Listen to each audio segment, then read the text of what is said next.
Hello and welcome to episode 5 of Krusty's third Nipple, the podcast as unnecessary as Twitter's new Fleets feature. Today I'm joined as ever by Darren. Hello. And Tarig. Yo. As we delve into what's been happening the past week, Darren puts his dubiously earned title on the line in Dawn in 60 Seconds, and we round up discussing this week's film choice of Get Juked. In some uncharacteristically good news for 2020, Krusty's Third Nipple has managed to find its way onto Apple Podcasts. Please do subscribe, give us a review with a 5-star rating, so even more people can listen to what Dundee lads summed like after a few deliciously crafted lager beer from Finishing Gun. Get in touch via Twitter at Krusty's Nipple, and all previous episodes are also available on Anchor and Spotify if that's your bag. But first, you may have already heard, we have managed to convince someone mad enough to join us. My friend and colleague, Connor. Welcome to the podcast. How are you doing? Thank you very much for having me. I'm happy to be here. Unfortunately, I do not have any innocent gun, so I'm going to have to make do with Desperados. Don't say any other name, man. We'll quickly edit that beat me out. So shit. Did you not get innocent gun sent down to Cambridge when you moved? I did. I've drank it all. I've actually ordered more, and it was meant to arrive today, and I've done the tracking thing, and it says it's still in the collection depot. So that's right. We'll have a word. Please do, yeah. To run along just to collect it. I think the collection is for you. You're supposed to collect it there, Connor. That's the. Yeah. You all set for today?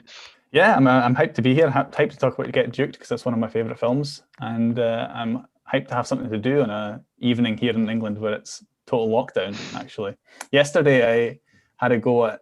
I don't know if you guys have heard of the Japanese art of Kintsugi. It's like when you have like pottery that's broken and you repair it with gold. And so you have like these little gold seams down it. And so it's like, it adds something to the repaired product. It's meant to be like really meditative. It's not. It's actually really stressful. The fucking glue doesn't stick. The whole thing starts falling apart. I just basically spent like 2 hours on my day. Yeah, just spent like 2 hours trying to hold a bowl together, and it didn't quite go. So that does look really cool, though. I'm just looking at some. I can imagine the videos on Kami music, so smoothing, and it just looks perfect. And the car's like, why doesn't mine look like that? I did film myself doing it, so there are at least a couple of clips of me holding it together for like 5 minutes and being like, there we go, and then it falls apart. So I'm happy to contribute them to your Twitter account. Oh yeah, please do. See, the ones I've seen, like somebody selling theirs on Etsy. It's a small bowl, like a wee handheld sort of soup bowl sort of thing. But it's only for $11.50, and if it's half as hard as what you're describing, I'd kind of want more money for that. I mean, you're excluding the possibility that I'm just really bad at it. Right. Okay, well, at least you can smash it up and start again. Yeah, well, the gift that keeps on giving. Yeah. How are you guys doing? I'm doing really well. I had a long weekend actually. We had Friday off work, didn't we, Tarig? Oh, yeah. St Andrew's Day. Oh, St Andrew's Day today, though. Yeah, but we got it on Friday. So right, okay. There you go. So the Scottish government makes a big thing about for the St Andrew's Day and then gives you off the wrong day. Yeah, it's what St Andrew would have wanted. Yeah. I'm Skippy. But I looked ahead in my calendar and actually booked off Thursday as well. So I had a 4-day weekend. Nice. So gotta look ahead of that. Gotta have the big brain. Also proud to announce I did nothing during those days. As it should be. Wouldn't expect any different. No. Not again for new in the Brady gaff. You know what it's like to be me, mate. always things going on. Well, it was my birthday yesterday, so it was good for a wee long weekend to just drink as much as I could over those 3 days and hot tub it and just muck about with the kids and my resident mother-in-law as well. Did you get any gifts for your birthday? Yeah, I got some beers from guys in work. Arsenal top, which I sadly put on and watched them get beat on Sunday, and just all the other bits and bobs, slippers and old man stuff that you're quite quietly chuffed to get when you're hitting the ripe old age of 36. So that was a good weekend. Before that, I had a wee outing with my mother-in-law. So another wee mother-in-law story. Sorry, people, if you are getting bored of these. So because she's across here, obviously we need to make sure that she got her flu vaccination because she normally gets it when she's back home. So I booked her in for a trip to Boots, and they wouldn't let me go in with her unless I'd booked a slot in as well. So I had to go and end up going to get mine as well. First time I've ever had my flu vax. 36, need to start preparing for it. So dropped the kids off, took mother-in-law into Boots, and as we were going down, I started saying to her, I was like, so it's different here. You don't get it in the arm, you get it in your bum. And so Izzy wasn't there to translate, but I think I almost had her totally convinced. So I was like, right, so remember, it's not in the arm. Just pull down. I was saying, make sure you've got nice pants on, and don't pull your pants. And the doctor will just jab it in. And she's like, no. I was like, yeah, trust me. So we got into Boots, and you've got to fill in a wee form. So we're waiting about a wee bit, and I go across to fill in the form for the pair of her, and she just kind of sneaks off to the girl further down the the desk, and all I hear her saying was, hello, you don't put in my ass.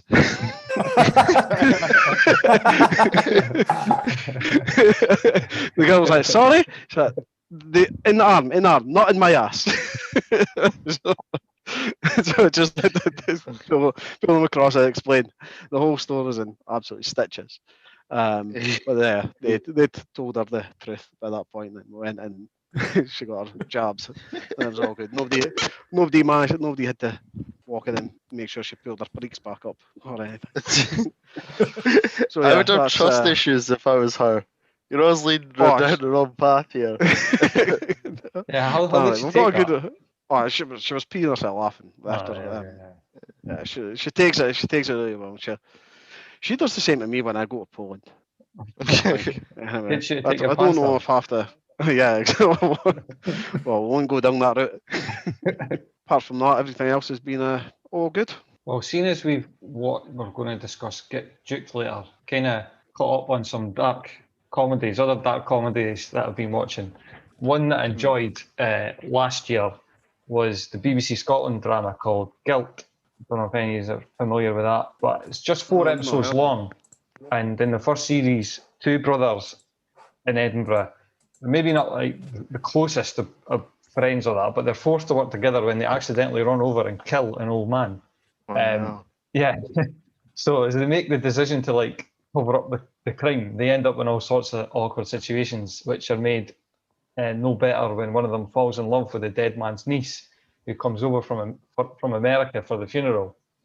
It gets to such an extent where they take over his house, and the guy ends up sleeping with her in her dead uncle's bed. Oh no! One thing leads to another sort of things. So really, really dark stuff.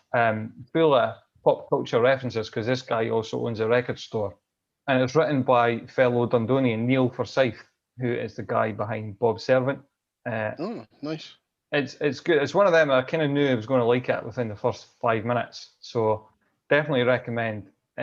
We actually, Connor, got a press release about this because filming on season 2 has just started, and that should be released next year. So plenty of time to catch up with this on iPlayer. I think you may have mentioned this at work. I think I did. I really enjoyed it earlier this year. Yeah, because it rings a bell. It does sound good. I had it on my list. I've not watched it yet. So well, you'll get it on iPlayer. The next one's a bit older, but I've just kind of discovered it on Netflix. It's called Rake, and it's really witty, really sharp, and shit funny. It follows a barrister in Sydney, and he's quite cynical and self-destructive, but equally like brilliant at what he does, which is mostly like getting guilty guys off the hook.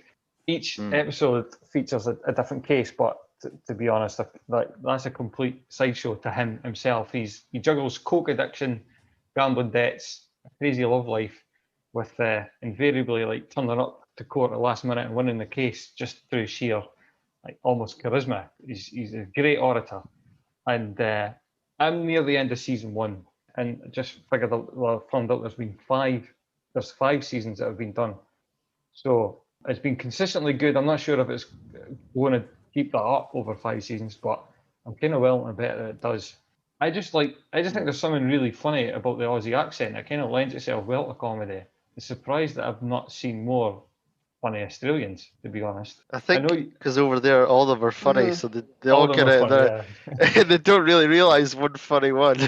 They'll cancel each other out. I guess, like, Yeah. relatedly to Australian accents, you know, have you seen What We Do in the Shadows, the New No. Zealand film? No, it's really good. I fully recommend it. It's so Taika Waititi, the New Zealand director, it's basically his horror comedy about a group of vampires who are all sharing a flat in somewhere in New Zealand, I guess. And it's done as like one of these like fake documentary things. So it's like a documentary crew following these vampires around. It's really funny. Really recommend it. And if you like Australian accents, you like the Kiwi ones even better. Well, funny you say that. Jermaine Clement's got something to do with it. He created it. So the guy from Flight of the Conchords, which is also brilliant. And they've nice. done a spin-off TV series which is on Amazon Prime, which I avoided for ages. I avoided starting it because I was kind of like, I don't really like this idea of taking a movie I like and then just basing a TV show on it. And it's like basically the same plot. But I gave it a go and it's actually really good. It actually like captures the spirit of the film perfectly. So it's more of what's good. So I fully recommend both the film and the series. I might have jumped in there. Has Jermaine Clement got anything to do with the film, or is he just a TV series, or is he both? Good question. Maybe just the TV series. Okay. Oh no, Shadows? he directed and wrote and starred in the film as well in 2014. Oh right, so he co-directed it. He co-directed and co-wrote the film with Taika Waititi, and then he did the show by himself. That's What we do, Connor, is we include links to these stuff, you know, in the episode notes, everything that we've mentioned. So, good. Can't wait for that. But another, I don't know if it's much of a dark comedy, but a movie that I was very reminded of when watching Get Juked was a movie called Attack the Block with John Boyega before he goes. That's a great film. Goes to the Star Wars. But yeah, it's kind of a similar thing. Instead of it being kind of used in the Highlands, it's more used in the London, like big like apartment blocks and flats, and it's been like these kind of alien monsters crash down, and it's just kind of up to these like we're like kind of, I don't know what to call it, urban youths to kind of stop the invasion before it happens. But yeah, it's still kind of got the same like a political stance on it, but it's still a very funny, like emotional, just loads of good stuff. Any good word you could say about it. But yeah, I enjoyed that film. It's a really good film. Yeah, it's fantastic. Actually, I think you're really right that it's very similar to Get Duked, because it's that thing of like young kids and freaky stuff going on, but you kind of use the freaky stuff to tell you more about their upbringing and their experiences. So it's like it's got like this it's this great thing of like using something really out there to talk about real life, which is just, I think, the best thing about like horror and fantasy and dark comedy and that is that like you get to talk about really serious stuff in a I think you could do a lot more with kind of horror and comedy than any other ones where you've got to be serious all the time. You can explore a lot more, because you can just have an inexplicable character or something like a Freddy Krueger or something like that. You don't have to make sense because it's just there. You know, it's that you have to deal with what that represents. But with other kind of genres, you have to make everything make sense. It's got to be concise. But you could just have aliens drop out of nowhere and attack a block, and then explore what it's like to grow up in that place, even though there's just alien invasion going on. So yeah. It's got to be done, written really well for it to kind of get that balance, because you can't see it just kind of getting pushed over a little bit too political or too comical, and then it's just a crappy film that it could easily get ruined by just little rubbish writing. I like how we're going to start talking about Get Juked later, aren't we? Yeah. But can I throw in an example of you're talking about like the writing has to be good for a film, like with a political undercurrent and that. Did any of you guys ever see Guns Akimbo with Daniel Radcliffe?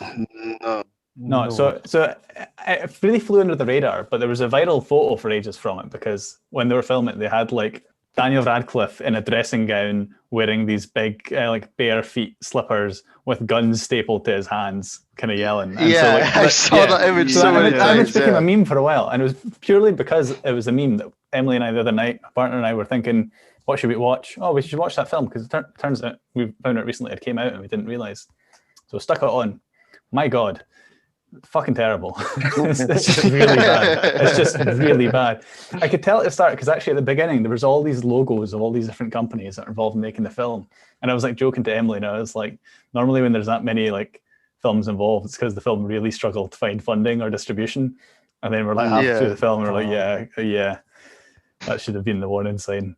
Should have just turned it off there. The script writing is so bad. It's like someone like trying really hard to sound like they're like really up with internet cool culture and stuff. Just cringe-worthy from start to finish. Yeah, horrifying. Good. Another thing I watched this week was the Diego Maradona documentary. When he died, I'd already seen it. I saw it, I think last year. No, I'll tell you when I saw it. I saw it in March because it came on Channel 4 just about the start of lockdown. So I thought, oh, that's cheered me up. I'll watch it. I've always kind of wanted to see it. So when he died, I watched it again, and it was even better. I'm not going to go into great detail about it, but if you haven't seen it and you want to kind of know more about Maradona, this 6 or 7 years that he spends in Naples pretty much is a great snapshot of his entire life. It's got everything. It's got the chaos, drugs, the mob. It's got the genius on the pitch, the adulation, the temptation, everything. He wins. He goes to a team that's struggling, nearly got relegated the year before. Within a few seasons, he's won the league with them twice. He's won a cup in Europe, and he's won the World Cup. He signs when he's 23, and 85,000 people are there to see him. The stadium's packed, and the press conference is jamming. And one of the first questions he's asked is basically, do you know that the Camorra, the criminal family, had a hand in signing you because you're the best player in the world. You just set the world record by moving here, a record that he broke when he moved to Barcelona before, and he's going to this struggling team that's never won anything. How do you think that's happened? And he's like a rabbit caught in the headlights. I don't know what to say to this. All the blood money. The president just grabs the mic and says, "How dare you ask that? How dare you ask that?" But it's brilliant because it's him in a nutshell. That thing. You see him at the peak of his powers, like as a football player, and because he describes his routine after a while. His routine is play on a Sunday, go out on a Sunday, take coke, go to strippers, don't come home to the Wednesday, and then like detox, play again on the Sunday. And that was him for the best part of 5 years. So, Kieran, you'll know well from madman being in the office with me that I'm not much of a football fan, unfortunately. Yeah. But I think Maradona is really interesting, and I don't know a lot about him. But I saw people saying on social media after he died, and I thought they were taking the piss that he almost signed for Dundee FC at one point. I don't know if it was Dundee. Back when he was really young, he almost signed for Sunderland. There is a story that he nearly signed for Sunderland because he did come over to England, and it nearly happened. The Dundee link could possibly be because they had Claudio Caniggia, who was another Argentinian player who played with him at the '94 World Cup, definitely, and maybe other times as well. I don't know if Caniggia was in the '90 squad or not, but they managed to get him over here, and so maybe it was a tenuous link with that, but I don't think I was ever close. Plus, Maradona at that time would have been about 18 stone, so still possibly Dundee's best player, but massively still strolling that team, or rolling that team, even. Rolling that team in. So the documentary's on all 4 right now. It's free until Boxing Day, so get it on your boxes. I watched it I think it was last year as well, when it first came out, and I kind of just flicked onto it, and just started watching it, and it just got me straight away. So I'll definitely go back and rewatch the whole lot, because what a guy. Some of his quotes were just absolutely amazing as well.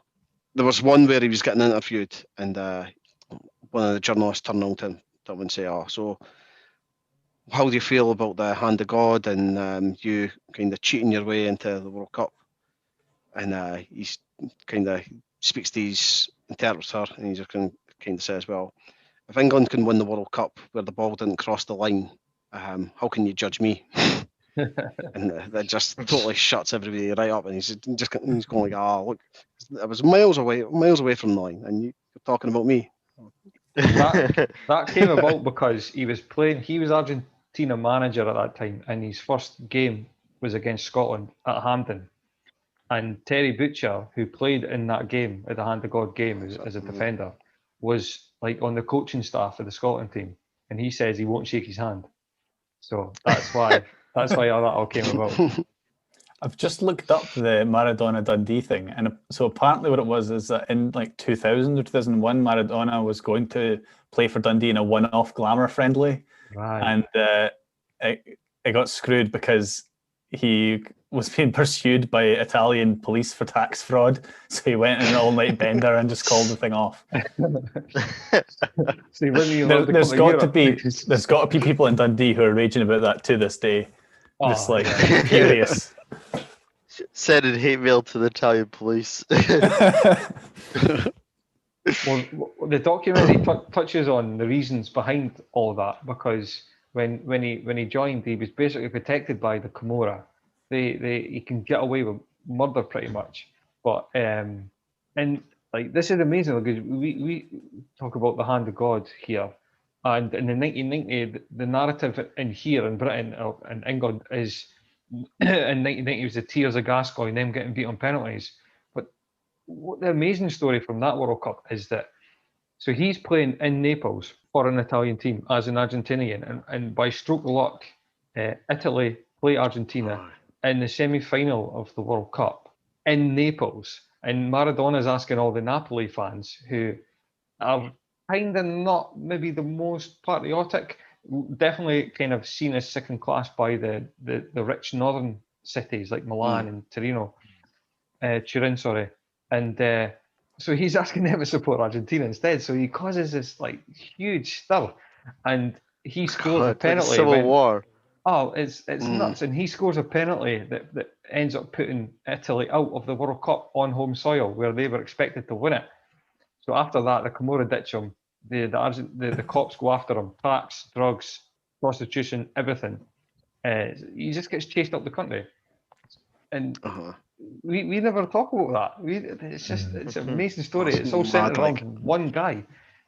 It's unreal. So watch it. I'll stop speaking about it because I don't even know if I'm doing it justice. It's great. That is, yeah, definitely must watch.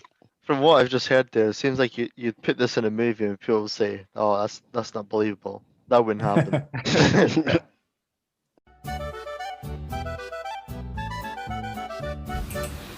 So you've heard us stutter through a few episodes now, and if you're thinking I could do better than they three rapes, then you're probably right. You can even do it right from your mobile phone. The free Anchor app has all the tools to record and edit your podcast, and Anchor will do all the distribution to places like Apple Podcasts and Spotify for you. You can even make money right from the start. But hey, don't just take my word for it. Here's Tarig's mother-in-law to tell you more. Download the free Anchor app or go to anchor.fm to get started. There you go. Simply download the free Anchor app or go to Anchor FM to get started. Just remember to plug in your mic. The best place to listen to Krusty third Nipple. It's nice.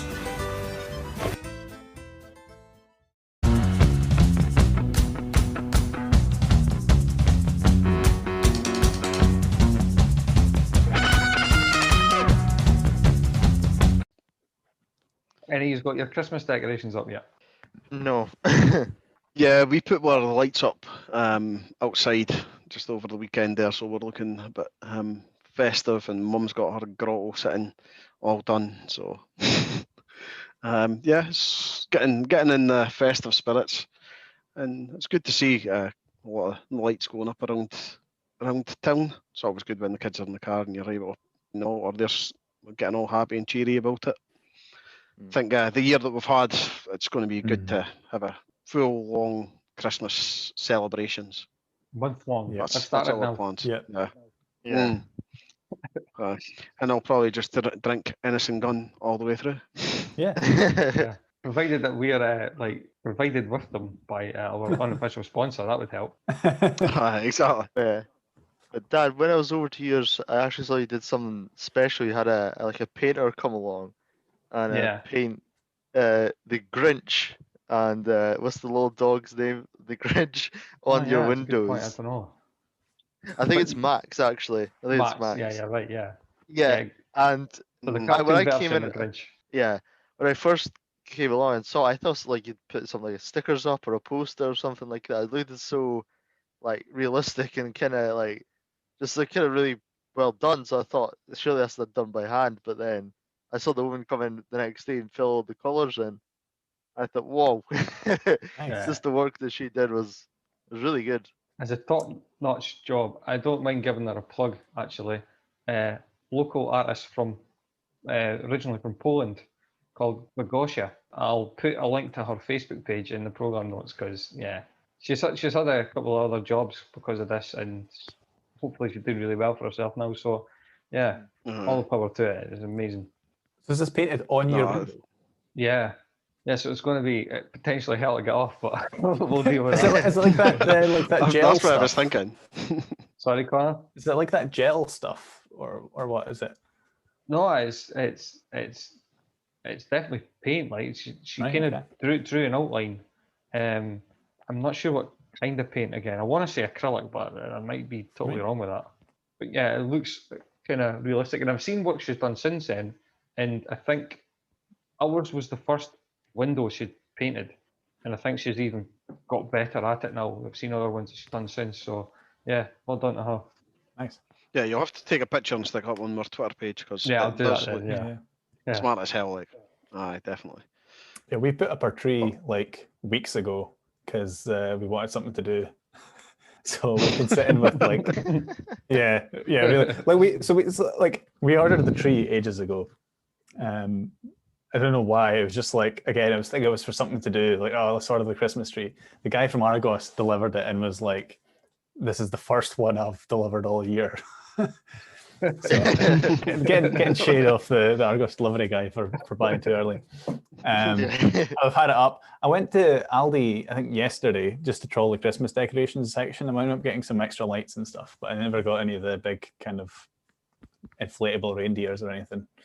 You should see some of the houses around me though. Like some people have really gone all in, fully lit up. Like Yeah. I want the planet I to guess- burn. My entire house is a light bulb now. Yeah, there's one of them I in can my street as imagine well. That's what people we're stuck like in the house all right now. day. Yeah, they just want something pretty to look at for a month. So put a lot of money into that. I've got a Christmas playlist on the go as well already. I'm all for Christmas songs. I've got like pop punk versions of Rudolph the Red-Nosed Reindeer. I've got ska. I've got all of them, but I'll give you a couple of like rocky sort of recommendations. Ramones singing "Merry Christmas, I Don't Want to Fight Tonight." If you like your pop punk stuff, there's a band called Goldfinger, sorry. It's basically like Sum 41 on steroids doing Rudolph the Red-Nosed Reindeer. Julian Casablancas, the lead singer of the Strokes, his "I Wish It Was Christmas Today" was really good. But the one I'm going to recommend for everybody to stick on right now after this episode is "Little Drummer Boy" from the Dandy Warhols. If you like this band, you're going to love this. It's really melodic and it's excellent. So I'll share all these on Twitter. I might do a thread of all these kind of songs or YouTube videos to them. But next week I'll Andy do Warhols, man. Dandy Warhols, yeah. What a So, man. so if you get sick of the normal Christmas playlist or you're stuck at work, especially people that work in retail, and stuff like that, hearing the same 5 Christmas songs on a loop. Listen to Mariah Carey all day. Yeah. Yeah, it wanted to punch her in the face by the end of it. Yeah, there's some alternative songs for you. I quite like that Christmas is still like a big unifier for different tastes and different styles of music. I get that as Kieran, well, I'm yeah. quite disappointed there. What's wrong with you? You've no added in one of the best Christmas songs ever. I've not finished yet. We've got a few weeks to go. But hit me with it. That's fine. It's my favourite. Chef, chocolate salty balls. If you're ever in Dundee and the karaoke's on and I've had a few too many, that's definitely going to be getting played. In the balcony bar, just going out in it. Oh yeah, I'd shut the balcony bar down with my rendition of chocolate salty balls. Yeah, I got in trouble years and years ago. So my parents would drive me and my sister to school, and it would be like a 25-minute drive there and a 25-minute drive back. So we would always fight over the car stereo and like making mixed CDs and stuff like that and putting ours on. And my parents, like, they always hated any of the music me or my sister put on. But I burnt like a Christmas mix CD, and my mum was actually like really enthusiastic for it. She was like, "Yes, great Christmas music," but it was all like weird Christmas songs that I'd got off this website that was just like for all indie artists. So some of them were just crap. A lot of them were like indie and just like grim, not really Christmas season at all. And some of them were like comedy ones. There's a guy called Jonathan Colton who does like he writes songs, and he does like a lot of like sci-fi stuff. And if you've ever played the game Portal, which was quite popular a few years ago, he wrote like the song from the ending of that. And he's got one called Chiron Beta Prime, which is singing a Christmas card from your relatives who are on a faraway planet who have been enslaved by robots. And somehow that just didn't get people in the Christmas mood. I think it's quite funny. Yeah, it's Yeah. Was that the straw that broke the camel's back in the car? It's just, I think so, yeah. took it out, threw it out the window. Yeah, you'd be banned. Never has the phrase "hang the DJ" being more apt. But I really want to listen to that song. See what it's like. Aye. Okay, next up we'll do Darren puts his title on the line against Tarig and Dawn in 60 seconds. It's mine. It's going to be mine, Not Daz. taking it from me.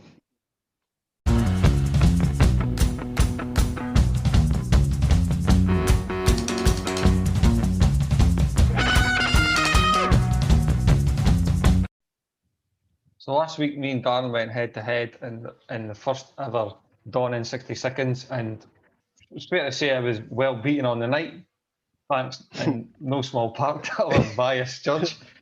But I'm just checking the Twitter poll that we ran, and yeah, that Darren, that's got you winning as well. So hands up. Yeah. You're officially at the Dawn, and you're putting your Thank you title very on the much. line tonight. Steps right up in the ring against our aforementioned judge from last week. And The guns are out. I'll let you introduce the topic. Okay, so this one will be about the highly controversial superhero topic about the Zack Snyder cut. So about 3 and a bit years ago, so in 2017, the movie Justice League was released. But before that, the director Zack Snyder, who directed like Watchmen and like Batman v Superman, before had to step away to the unfortunate death of his daughter during the filming of Justice League. But during that time of him filming the movie and even stepping away, there was reports of a lot of interference from Warner Brothers or DC Comics. And when he had to step away, director Joss Whedon, who made the Marvel Avengers movie, the first one, stepped in and took over the reins. Now, this had been like, it was basically a DC fan's worst nightmare because they didn't really like a lot of things Marvel. And then the guy who made the Avengers movie, which was full of like the wisecracks and explosions and like just overall light Whoa, tone, not taking don't things sway the vote here, seriously. Darren. You're I just had meant to to- introduce it, not Aye, start your aye. pitch. You've only got a minute here. What's going on? I'm just getting my time. I just give my stuff in. Had to. Connor, film you meant to it, be so judging this. Come on, let's I'm, get the I'm, yellow I'm, card. I'm open-minded, you know. He's not yet, right? But there was some controversy about it, and there was alluded to a secret Snyder Cut that was supposedly around during this. So after the movie came out, and there was a mixed reception, a lot of fans campaigned. We'll say that lightly, for several years to get it back. That Snyder Cut. So I'm so let taking me the just- position. Sorry, Let go me ahead. just put in, the cut is he's had access to the same film and he's just cut it differently. He's just kind of Well, chosen- yeah. Mm, His vision wasn't fully realized, and so Yeah. now that it's happened, and it was previously just announced, he's getting all the actors and all the band back together Oh, to right, okay. refilm and do reshoots for a film that's already came out. That's bold. So it's just his version of it. Okay. But Okay. it's been a community thing. That's what it's been viewed as. So So I'm taking the position of anti. So I'm against this. And okay. Tarig Good luck. Tara's going to argue that it's worthwhile. And Yeah. under the rules that we've not explained yet, you get a minute each to state your case. Darren, you've had about 20 minutes already with that introduction. exactly. Jeez, man. I am going to. Tara, you look itching to go here. I'll let you go first, okay? Right. Let's. Oh, Yeah, but you're not- our you're judge not here necessarily tonight with is you. Connor. And Connor is Yeah. much more knowledgeable on DC and Marvel than me, but that says absolute jack shit. As You called Maradona those says, fans 7 years old. as Maradona said when he was asked, "Are you bigger than the Pope?" He says that wouldn't be very hard. So, What noise are you making at the end? well, do you know what I was going to do? I was actually going to see if I can share, audio with this and get a noise ready and then play it. But I've not done it, so I'm just going to have to Right. make. Should have got the button from The Office bring that it, mate. swears. Yeah. Okay, so yeah, so I'm just going to, within this minute, I'm going to make up a noise that I'm going to do when the time's up. Best Right, way. Tarig, ready? 3, 2, 1. So listen. When you start something, you don't want someone else to take over your creative baby. Okay? Would you stop Michelangelo in the middle of painting the 16th chapel and say, "Wait a minute, Neil Buchanan's here to do an art attack"? No, you wouldn't. This is basically what the Warner CEOs have decided once Zach couldn't finish the project. So it is only right to give him back his baby and see where this goes. When Zach had to leave his baby due to a family tragedy, it gave the corporate money whores a chance to get the bums on seats and Disney it up with Joss Whedon, the Avenger director at the helm. When you start something with one creative visionary and hand it off to someone else, you're bound to get a Frankenstein's monster at the end of it. Add this, take that away, sprinkle a bit of Disney magic or Marvel magic, and poof, you get 40% Rotten Tomato rating. So let the artist take his baby back and suckle from the mother's teat and grow into a beautiful, dark, gritty masterpiece.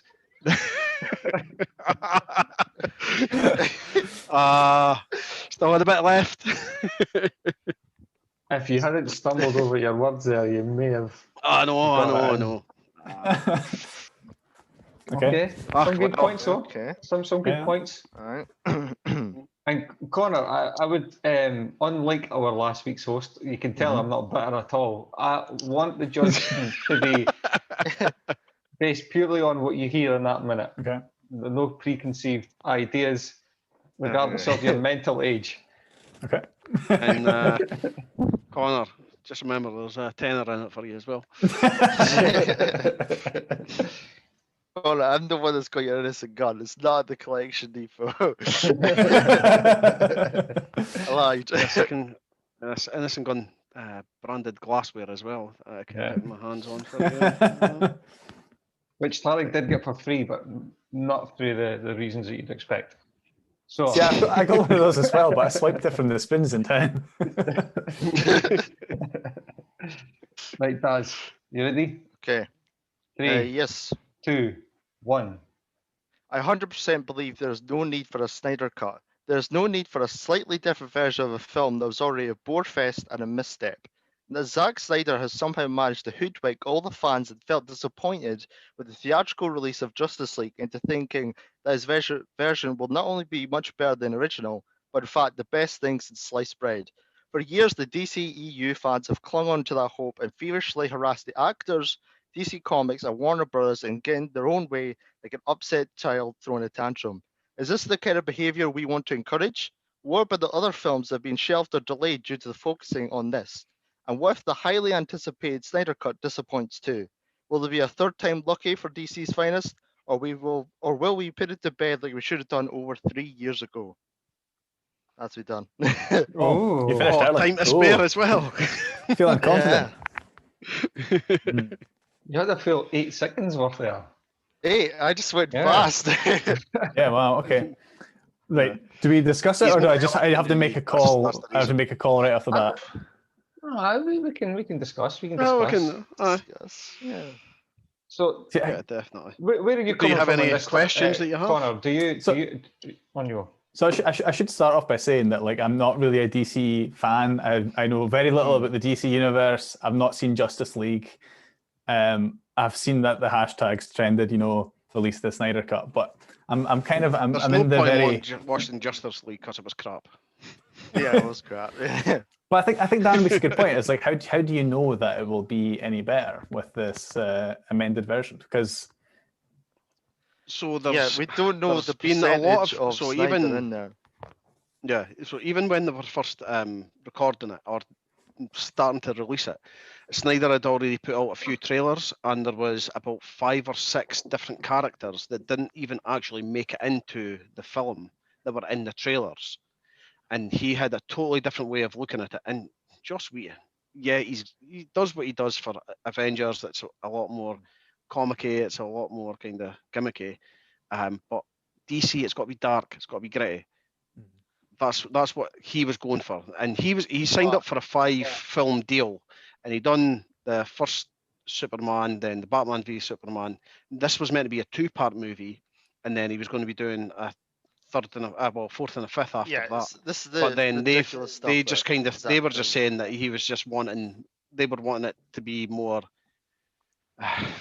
Just give the people what they want, as opposed to what it should be, kind of for the hardcore DC fans who know that it should be a lot darker and a lot more grungy than what you're wanting from your Marvel. I think a lot I'll of the let stuff Dan respond. already. Yeah, on you go. I think a lot of the stuff already was, or a lot of problems going into Justice League was already caused by Zack Snyder with the other movies. You talk of that dark and gritty tone, but in the first Superman movie, Man of Steel, that was one of the most common complaints.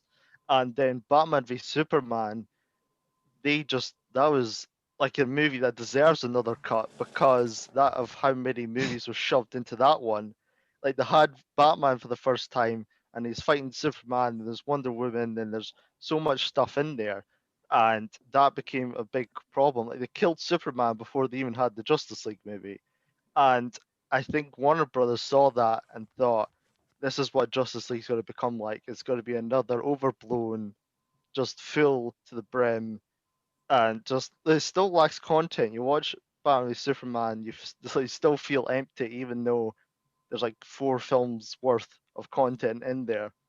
So I think they saw that happening again and was rightfully tried to course correct and tried to stop what. He was trying to make it a 2-film movie, though. Yeah, he's trying to do that. What he's still he trying to do that now. Like he released so he's the got trailer 4 hours for. worth. Yeah, Right, I think I'm going against the spirit of Dawn in 60 Seconds by letting this debate move on. I think. Okay, go ahead. So I think We're not hearing any new information here. Let's. See, I'm Dawn in 60 minutes. I think Dan makes a good point that like a film is more than so like. Tarig, your argument is centered on the fact that like Zack Snyder is the one person who has a vision who should be able to make the film exactly how he likes. But in practice, like it's Hollywood, films go through like a big collaborative process. There's a lot of people involved in it, and the fans might not be happy. And a lot of people but I got think, sacked as well. Yeah, I can imagine. But I think a lot of times, you know, like we're talking about Simpsons earlier, thinking about that scene where like Itchy and Scratchy, they get like a focus group together and the guy's like shouting at the glasses like, you kids don't know what you want. I don't know necessarily that the fans could make a good film just by, you know, like what they necessarily want. So without prejudicing whether or not the film's any good, the new cut, because I'm keen to find out, I think I'm going to award it to Darren on this occasion. Yes. Yes, it remains the dawn. But you can watch. You can kiss that £10 goodbye, Connor. You can watch the Snyder Cut on HBO Max whenever that comes out. But You're not allowed to watch it, Darren. You're banned from watching it. Tried to say earlier, he tries to do too much as well.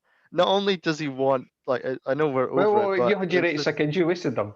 I've got the win. I just have to put in one last bit. He wants to make it a black and white, and he also wants to make it 2-part movie, and he also wants to do loads of things. So it's just, so he's getting the keys to the kingdom, but I think he's just going to overblow it again. See, I think the film I really want to see, I don't know if you guys saw, but you remember the movie Cats that came out recently, the musical? Yes. And it was universally hated. Everyone was like, this is horrifying, and like the CGI human cats are deeply disturbing. It came out after the film had been released. They actually did some visual effects fixes after it came out because they realized that they actually gave Judi Dench like human hands on her cat, so they had to fix it and re-release it. But one of the guys who was in the visual effects team came out and said, yeah, originally the CGI cats had visible buttholes, and someone was given the job of airbrushing out all the human cat buttholes in the whole film. And so briefly for a while on Twitter, it was trending hashtag release the butthole cut. And that is a campaign that I 100% support. I want to see that version of that movie. Yeah, that says a lot more about you than again, there was another fan campaign thing of the Sonic the Hedgehog movie, and they tried to do an ultra realistic Sonic that looked like nightmare fuel. And before the movie, they had to just bring everyone back and like all the animators spent millions of dollars to fix it into a more accurate Sonic. But I don't think they were ever given the thanks. They were actually because everyone likes to complain, but no one likes to say thank you for people are doing the same thing again. Yeah. The Sonic thing has been held up as this example because there's a Clifford the Big Red Dog movie coming out, and Clifford looks hyper realistic. It looks like a real Labrador that's red, and there's like a campaign that go back to the drawing board, do it like Sonic, just fix him and make him look like a cartoon. This is the kind of behavior the Snyder Cut fans are encouraging. Well, it's still up to the fans on Twitter, though. Well, Tarik's not going to invite you back. Make their own. The fans on Twitter can make up their own minds and vote in the polls. I didn't even get a chance to talk about Superman's mustache in the first movie. Oh, did they not CGI it in or something? Yeah, because he was scripted. Well, because he was planned to. I can't remember what movie it was. Maybe it was Mission Impossible Fallout. Yeah, that was and he had a mustache in that movie, and they had to do reshoots for him to be Superman. And he got told by Paramount or whoever does the Mission Impossible movies, like, you're not shaming it. I was in the class, so they had to CGI it up. So every scene that you see him close-ups, it just looks awful. Somehow it made Henry Cavill look ugly. Right, okay, everyone, grab your extremely sharp forks and hallucinogenic rabbit shit as we delve into the 2019 film Get Juked.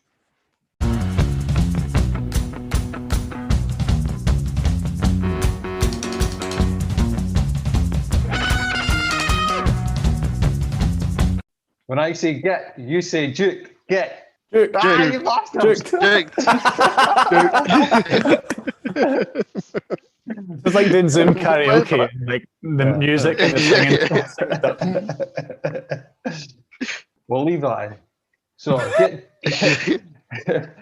juked was initially released on the 8th of March in 2019. The number one song in the UK at the time was Thotiana by Blueface.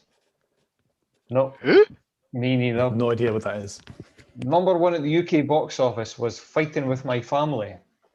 Right, hold on. Oh, that was Blueface. the Yeah, Blueface. Fuck no, leave it. It's That'd 2019. be a Blueface. rapper Right, name. right, okay. Oh, fuck's sake. But Fighting With the My Fighting Family with My Family was was Paige. that's a Page from WWE film. Yeah.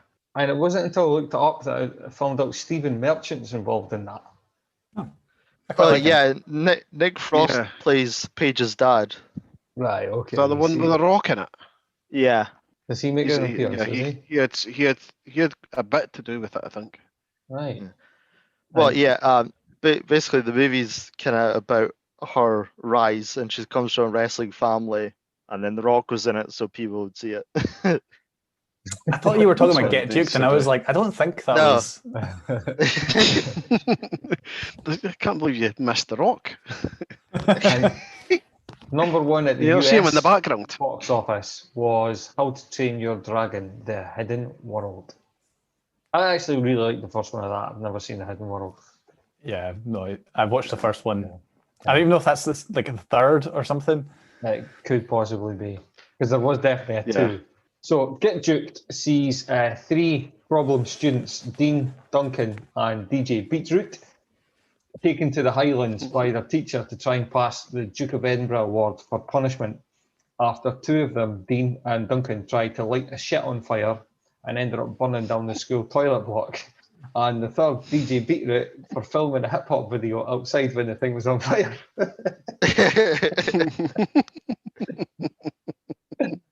They're joined by the sheltered and naive Ian, who really wants to receive the award and improve his chances of getting into uni.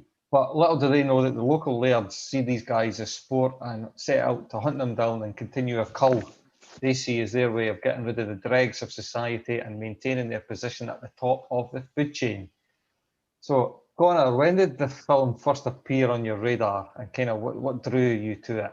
So I first heard of it because it was the opening night film at Edinburgh Film Festival last year, and I've had a great relationship with Edinburgh Film Festival in that I used to run a website where I would do film reviews and stuff like that. And I don't know how I figured this out, but you can actually go to Edinburgh Film Festival as a blogger. You can get full access, and you can go and see all these films and go to all these little events that they throw. And had the time of my life. Used to go like every year, like 8 a.m. to 8 p.m. watching these films and trying to write about them and sort out what I thought. And I actually didn't go as a official writer last year. I just kind of went and bought a ticket to the opening night film because I thought it looked so fantastic. And I'm so glad I did, because I sat there and I was like pissing myself laughing the entire way through. The film at the time wasn't called Get Duked, it was called Boys in the Wood. They changed it before it got released. But fantastic. And eventually it came out on Amazon Prime this year, but it took quite a while. And I was like tweeting the director on Twitter like every single month, being like, so when's this film coming out? When's this film coming out? Because I just had so many people in my head. I was like, I want to show this film to them. They're going to enjoy it so much. And obviously, like I did Duke of Edinburgh at high school, so I had the personal experience. I don't know, did any of you ever do it? No. No. No, I didn't make it. That's No, did you- so- did you- Empty promised at school. Yeah, that was right, yeah. Because like the director, so I had the opportunity to interview him earlier this year, which was fantastic because I got to just like throw at him all these questions and thoughts that I had, and it was very nice to have some of them validated. But he dropped out of Duke of Edinburgh for basically the same reason I did, which is that you get to go camping. That's brilliant. Everyone loves the camping part, but then you also have to do all this other stuff that everyone hates. And so he just did the camping and nothing else, and that's why I did it as well. So, personal affinity. You didn't receive your laminated certificate then? No, I did not. You And- missed out there. Yeah. How did the interview come about? Did you contact his people? Was that how these things are done? Yeah, so I contacted the PR person for Amazon Studios and basically said, look, I've seen this film. I've already seen it. I saw it at Edinburgh Film Festival. I really want to discuss it with the director, and they set it up for me. I wrote about it for Bella Caledonia, so I'm sure you'll include the link to the article. Yeah, sure. And It was a really fun chat, and I got maybe 15, 20 minutes or something with him. I was kind of tiptoeing around some of this stuff because I really wanted to talk about the politics of it. And like we were talking about Attack the Block earlier, which is like one of these films that really deals with a serious like social issues through this stuff. And Get Duked is another film very much in that trend. And I really just wanted to spend all this time talking about it because you don't really, there's this perfect scene, and I'm not going to spoil it for people who haven't seen it, but like at the end, when Dean does this kind of monologue talking about everything that's like shit in his future. And he does it like in this completely weird way. Like he starts ranting about like going to Mars and mutants and all this kind of stuff, but it's underpinned by like this really genuine rage. And it's so rare that you get that voiced in film so accurately, and even less often that you get that from like a Scottish perspective, like because there isn't that much Scottish cinema anyway. And then there's so often when you get Scottish cinema, it's just like the twee imagery, or it's like the train spotting thing, and you get nothing that kind of really feels like what it actually is like to grow up in Scotland at the minute. So I really, really enjoyed that. And I felt like I was pushing my luck in the interview a little bit because like the last question I asked because the PR guy from Amazon Studios was in the call the entire time. And he was like, right, you got to wrap it up, last question. And I was like, did you ever think, like when you were waiting for the film to come out, that the Duke of Edinburgh, the actual Duke of Edinburgh would die beforehand and it would just be really poor taste? And he was just like laughing his ass off for like a solid minute and a half and was like, the film, I was still one more week till the film came out at the time, and he was like, don't say that, like, for the love of God, I hope he's like taking his vitamins. Especially if he died while out hunting or in the countryside. It would have been good PR for him. It'd be like Blair Witch, where you think, did it really happen? Or... There's no such thing as bad publicity, Yeah, exactly. I hear you though. I read, or maybe you told me before, that his speech at the end there, his rant even, was kind of filmed, and he changed it a couple of times. Every time it was filmed, he'd maybe say something different. It was really off the cuff. And I think you can see his mate, DJ Beetroot, look at him thinking, what are you saying? Because they literally probably didn't know at the time what he was going to say, which version of this rant it was going to be. Yeah. And sometimes when you're young and you're trying to say something and you don't quite have the words to come out, then that's where the Mars element, living on Mars, that fantastical sort of theory comes into play.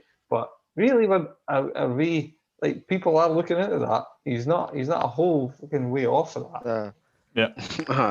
Yeah, like how I really like brought in the youth kind of tangent within that speech, because youth's brains are the youths of today, because of their mobile phones and all the hippity hop and all that type of stuff is melting their brains. So whenever you're talking or whenever you see them getting hyped up, going off on the wee tangents, I like how you've managed to get that whole spiel put in there. It's really cool. And also from like a writing perspective, it doesn't seem like a writer is just sitting you down and telling you what to think, or here's whatever I try to put forward. Like, this kid he's felt this way or he's thought this way before, but he's never just had the chance to say it. And even like, I get the whole Mars thing, but that's even true to Earth. Maybe it's not Mars on Earth, but they get to live in the big mansions and stuff like that. They get to live. It's like almost like a different world entirely. So, but yeah, it's very kind of accurate, and it doesn't feel like he just kind of pauses the film and says it. It's just like he's always kind of said that, and it's been built up because he sees his future as just packing fish with his dad the rest of his life, and then they get all these rich people that just hate them for what they think is like no reason. Sorry, I think about which one of the boys would have been better or maybe different place to say that sort of rant. Ian's would have been interesting if he was to have a rant, because he's kind of just coming into this fresh-eyed, and he maybe would have seen this from a different angle, but he hasn't lived the life that Dean and Duncan specifically have lived. So Duncan might not have been as eloquent as Dean was, but he certainly, one of the two were the right people to do it. And I think DJ Beaton expresses. Can't we even saying DJ Beaton all the time? He expresses himself quite well throughout the whole film. Like he makes up stupid raps about the size of his dick and everything, but he is expressing himself throughout the film. Whereas as Dean and Duncan don't, they just kind of bottle things up. And again, that's another. And trait, isn't it, Ian's too sheltered to have had that real life experience that absolutely, Dean has. yeah. I think it's actually a really good point about the fact that like of the four boys, they all have very different like life experiences and very different perspectives, but they're all joined in like partly literally by the fact that they're all fighting for their lives together, but they all have like a great deal in common beyond this kind of like surface thing. And so when I spoke to the director, he was like explaining to me that for him, a large part of the film was like an ode to teenage friendship, and it was like him. The director himself, he's actually still pals with a whole bunch of people he went to school with. Which I mean, like I'm not personally, but like I get what he's getting at, which is that there's so much that binds you together, and sometimes you can't see past these tiny little differences. But he did want it to be a film about camaraderie and like working together past your obvious differences. Is he the director from Scotland? Yeah, he's from Edinburgh. But even when they can have disagreements or like the split up parts of the movie, it does feel so real. Like you'd say things like you say your friends, you wouldn't want to say because they're your mates, but when you annoy you say something, you're like, oh, I hope I didn't say that, or I shouldn't take that back. Like DJ Bootroot puts on a persona of being like a hard man.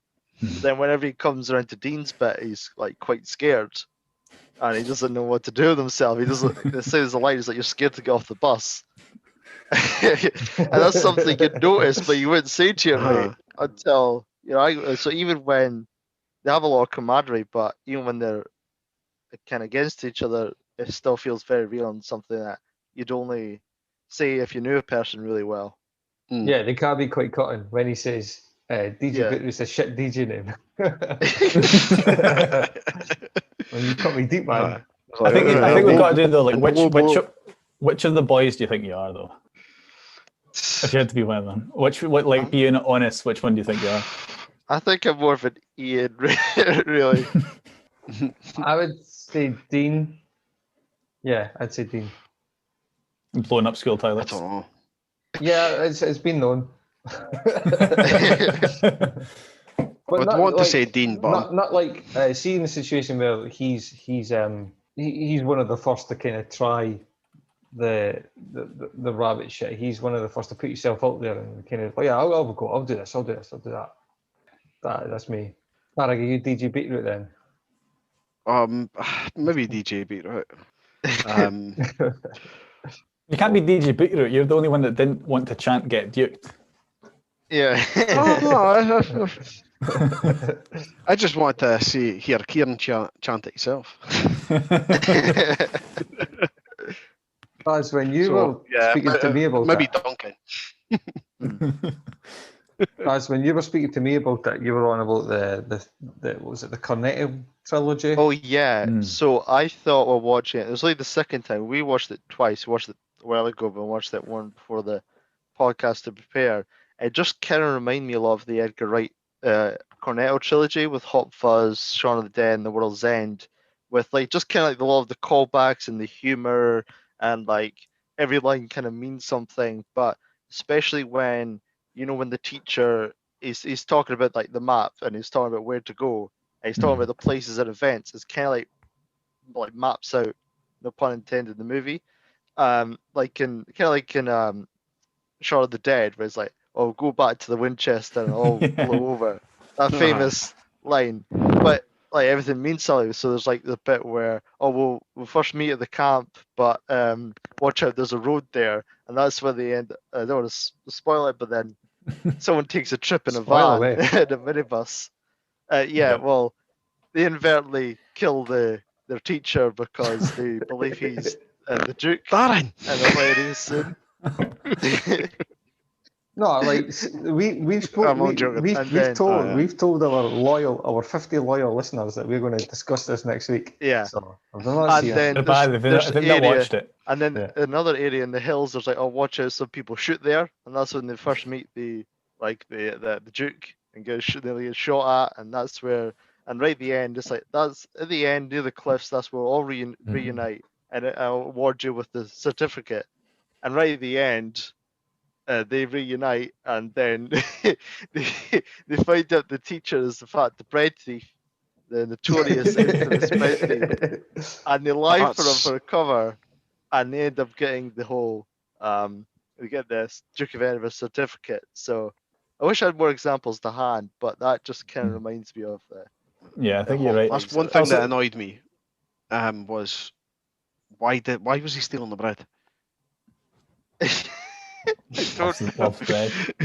I got to that. I was thinking, what was the point in that? That didn't really bring too much to the story at all. Didn't it seem? Didn't it? It was just a bit of randomness there. No, but wasn't that taking a slight dig at like this is the kind of crimes that goes on in the Highlands? Like this is how bad it can get. These guys. Thing that they're looking at. These like urban kids are coming up used to a lot worse than that, and they're coming in an environment where the local police are chasing around bread thieves. I don't know. I was looking for a Scooby-Doo moment where they were taking them. I think the one thing I will say about the bread thief subplot is that, like, I don't know why, but I've never liked Kate Dickie in films. I've always found her annoying for some reason, and I can't put my finger on it. I've always found her grating. When she shows up in something like, I think she was in Prometheus, I was just like, oh no. This film though has changed my mind. I thought she was really funny, just absolutely spot on the entire way through. It's changed my view of Kate Dickie. So. Oh, yeah, a hilarious scene where the Duncan phones the police, and he's after they got shot by the Duke, and he's like, "This pedophile's shooting us," and it's like we don't know if he's a pedo. And so the big kind of list they've got like at the end it's like a pedophile zombie gang. They listen to hip hop. And then it's like the first bit when they come across the drugs and the CD, and the guy goes, "Oh, sorry, I've had training in London from this." It's a group of hooded black teenagers. Oh no! Yeah. I think it's fantastic. The whole bread thief reminds me of like when I was younger. We took a road trip. No, we took a road trip up to Forfar. There was a house party going on in Forfar, right? So me and my mate got in the car, drove up, got in the beers, stayed over, and then the next morning, some people from the house party went around the other like neighbour's house and stole milk. You know, well, people used to get milk delivered, so they stole the milk. And I was like, well, see in Forfar, this is probably like crime of the century. Are we going to be on the news? And funnily enough, like the paper got delivered, and the main page, the thing on the paper was local baker retires, not dies, not gets killed, retires. That was like the big story of the day. Like fucking hell. If there was a bread thief in Forfar at that time. So are you confessing to a part in the Forfar milk thefts? Yeah, it's still spoken about to this day. Yeah.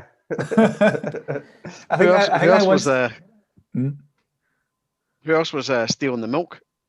Alan Dildos. Snitch. He's grass. Absolutely grass. I think the possible closest comparison is the one time me and my mates, when we were in school, were wandering around St Andrews at night. We saw someone's kitchen window was open and we stole their dish soap out of it. Oh, that's good. I love the picture. When I was a teenager, I was like, imagine they're come down to their kitchen to do their dishes and they can't. And they're just like, honey, where's that soap? I hope we don't have any St Andrews or Forfar listeners. I've been wondering for years what went down. Where their milk and soap are. Yeah. That family that they got divorced after the big fight they had because somebody stole their soap, and he was blaming his wife and she was blaming him. They went outside to get their milk and it wasn't there, and that was it. Speaking of the like different influences, see the end, like the minibus where it lands on all the Dukes and Duchess. That is Monty Python to a T. that comical timing. It's so good. Do you guys get any other kind of influences that you've seen in this film? So the one I mentioned in my article I wrote about was Restless Natives. I don't know if you've seen it. I strongly recommend it. It's kind of it's a Scottish cult classic from I think the 80s, and it's basically about these two guys who dress up as I think it's a clown and a werewolf, and they like rob a bus full of tourists in the Highlands, just like to get some quick cash on their little moped, and then they go away. But all the tourists are like, this was the best thing ever. So they become like this tourist sensation, and all these people like want to get robbed by them. Big Country, the band from Fife, do the soundtrack. It's a fantastic movie. Really recommend it. But it's another one of these things that's just like really eclectic. A lot about like youth culture and growing up in Scotland, set in the Highlands, and kind of as a commentary on how things are going up there. But fantastic. I think there's a real echo of that. I would have loved to have asked the director actually if it was a direct inspiration, but I assume it probably was. Another thing we can't not mention is the Run the Jewels as the soundtrack. Oh, yeah. What a choice! Yeah. Did you see the music video? Just about to say, No. I've not yet watched it yet. So they got the cast of the movie together for a music video. It's fantastic. Oh, I gotta watch that. But yeah, it's funny. It probably probably fits more. before I came on, man. Probably fits more with the previous title of Boys in the Woods. But I'm glad they stuck with the Get Juked. But it's funny because they take the rabbit poo and then they just hear the Run the Jewel song and they're got their weapons and they're stomping through the Highlands. It's it's just a great moment. Yeah, it's absolutely brilliant. Because I like the link with Killer Mike. Because I was watching a few of his episodes that he had on. I think it was on Netflix. The trigger warning with Killer Mike. Mm-hmm. That was brilliant. That was really good. Just kind of all the different aspects of, can't remember, 6 or 7 part documentaries where he would just do different kind of challenges, and it'd be all kind of revolving around race, and where he would spend 3 days only spending black money in black shopped owned places and so on, and things like that. It was really good, and that kind of got me onto Killer Mike. And then when I heard Run the Jewels, I kind of managed to put all that together, which was, really So Ninian Doff, who directed Get Duked, he's previously directed music videos for Run the Jewels. So he's like got like a working relationship with him that goes way back. And I think it's something that would have been really funny. Song, yeah, that's why he got the rights for the song. He did the music video with the kids in it and everything. But he was originally trying to get them to appear in the film as a cameo. He wanted them to cameo as Scottish farmers, which I just think would have been so funny. I really wish they would have been able to do that, but it was like a scheduling thing that couldn't work out. That big black guy in the Highlands. That would have been good.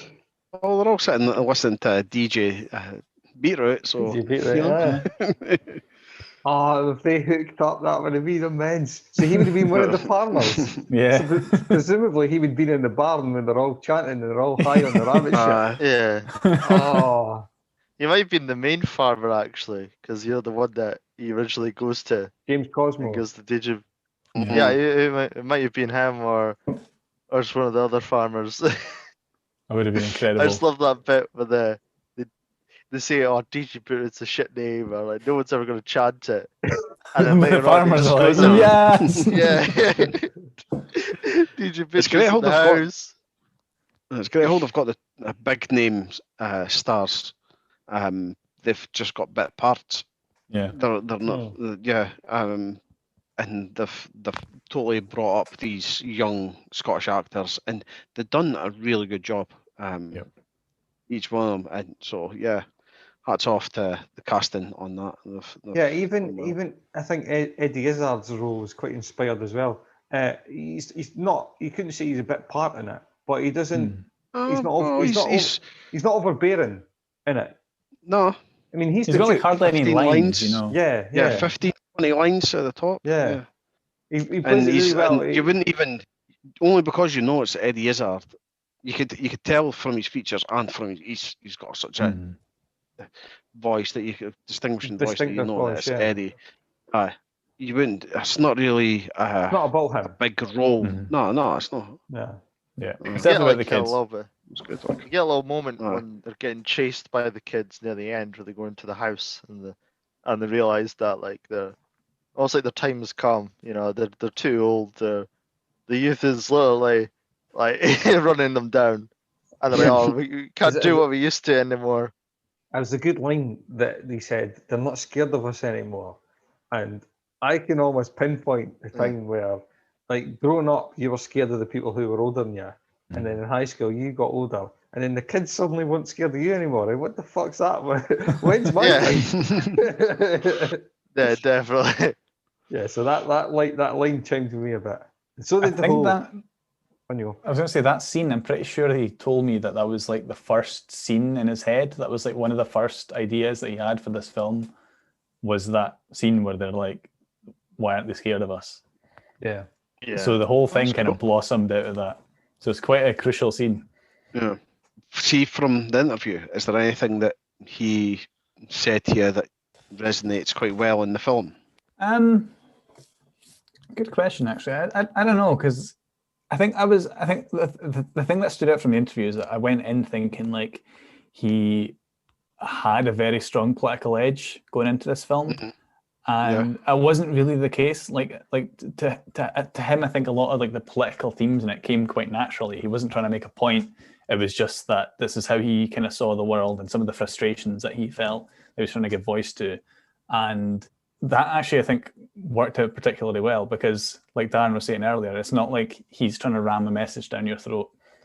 No, it comes across as totally genuine and authentic. And like he was saying about the Dean's speech, that like it was rewritten so many times. I think basically the final version was written like early in the morning, night before kind of thing. Yeah, I think I'm really excited to see what he comes out with next. So that kind of to me, that points to like getting a diverse actors and directors out there, so they just naturally have different stories and different ways to tell them. He wasn't trying to be political, but it just naturally was political. Connor, if they didn't deliver that line as well as they did, I mean, rewriting it so often and then just kind of writing it the way that they have on that morning, do you think you would have liked the movie if that line wasn't in it? I would have liked it, but I think, or if that speech wasn't in it. Sorry, because I mean, like I was saying, when I saw it at Edinburgh Film Festival, I was sitting there and I was laughing my ass off, like start to finish. Right. I already loved this film, but I think it was that speech at the end that was just me sitting in my chair, like, yes, like that's just nailed it. So I think that's what changed it to me from like a good film to like a great film. So I think it's the thing that pushed it over the edge. But I would have enjoyed it either way. It does so much. It's kind of heartwarming, but it's also kind of anger. It's passionate, but it's real, and it's just so much in one kind of speech. But my kind of bit where I was, what it like kind of affected me is after when the policewoman comes and then kind of congratulates the boys one by one, and you realise they came from, well, 3 of them came from blowing up a shit in the school toilets, saying they have no potential. Here's your last chance. They're not caring about it. And then Ian, who's just so sheltered that it literally hurts them, and then them achieving their potential and realizing that they can go out and make a difference. They can make the world what they want. And it's not just, they're not destined to be what the world might see them as. Has it inspired you to go and blow up a shit in the toilet? Kieran, watch Darren in your toilets, mate. See if you start spelling, where's the lighter, Dad? That's it. Yeah. I think if you enjoyed Get Duked, or Darren, if Kieran starts shouting that. Yeah. I'm gonna recommend 2 films for people if they like to get duked. First one is actually a documentary, and some of you may know it. It's called The Great Hip Hop Hoax. Yeah. It's about these really 2 Scottish guys, who pretended to be American rappers in order to sign a deal with Sony to come out with an album. And they did the whole publicity tours. They went on like MTV and stuff like that, and they got tons of money in advance, and they blew it horribly. and it's a kind of a documentary about their rise to stardom and enjoying all the trappings that come with it. And then obviously they get out, it is just these two guys from Scotland who are putting on American accents, and then the whole thing crashes down. I had the great pleasure actually of interviewing the two of them as well at Edinburgh Film Festival years ago, which is just real fun. And I really recommend that to anyone, because like I think the connection there with Get Juked is that the director was like inspired by the fact that as a wee Scottish guy, he really loved listening to American East Coast rap, and that kind of led to the creation of DJ Beetroot. And I think the perfect encapsulation of that, like being Scottish and wanting to be an East Coast rapper, is in the movie The Great Hip Hop Hoax. I think that just nails it. The other film I would recommend. Guys from Dundee. I think they were, yeah. It's Sybil and Brains or something sure, they're called. yeah. Syllable and Brains. I'm sure, Because I'm pretty sure right after I interviewed them, they went and did a gig in Fat Sam's. Second film I'd recommend is in a similar theme to like Attack the Block and Get Juked. It's called Sorry to Bother You, and it's very hard to describe without giving away the best parts of it, which I really don't want to do.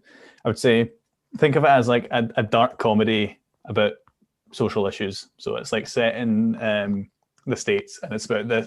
I would say the premise is that it's about this like black guy, doesn't have much money. He lives in his uncle's garage, and he's unemployed, and he gets a job working in a call center, and he just like is really failing at it until one of his colleagues advises him to put on a white voice, and he discovers that if he puts on a white voice, then he's a lot more successful in his job, and he starts like working his way up, and that comes with a whole lot of problems. That's the most I'll say about it. Okay.